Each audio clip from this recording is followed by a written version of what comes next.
হ্যাঁ, আমরা আছি এখন গাইবান্ধা।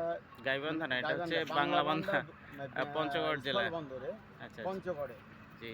পঞ্চগড়ের বাংলাবান্ধা স্থলবন্দরে আছি। ও পাশে ভারত আর হ্যাঁ। এই পাশে বাংলাদেশ, শেষ সীমান্ত, যেখানে এই যে পাথরগুলো আসছে, এই এলাকায় যে গাড়ি ভরায় আছে পাথর, বড় বড় পাথর, যে পাথর আমাদের দেশে ভেঙে তারপরে অনেক কাজে লাগে।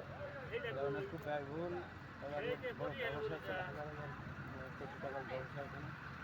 এখানে তাদের প্রভারী আছে, আর যারা এখানে যে পয়েন্টে যারা আছেন, এই পয়েন্টের যারা নিরাপত্তা কর্মী আছে, আর একটা দর্শনীয় জায়গা, যারা কল্পনা আছে, যেখানে মানুষ অনেক মানুষ এখানে আসে। আর আমরাও আছি, আমরা আছি যে বাংলাদেশের একটা শেষ প্রান্তে বেনাপোল বর্ডার কাছাকাছি বাগাসা বাজার থেকে। আর আমি, আমার সাথে আছে তহিদ, আমার ছাড়া তহিদ এবং আমি। আমরা দেখে খুব আনন্দিত। আমাদের আমাদের জায়গা আল্লাহ তাআলা নিয়ে আসছে, আমরা খুবই খুশির ব্যাপার।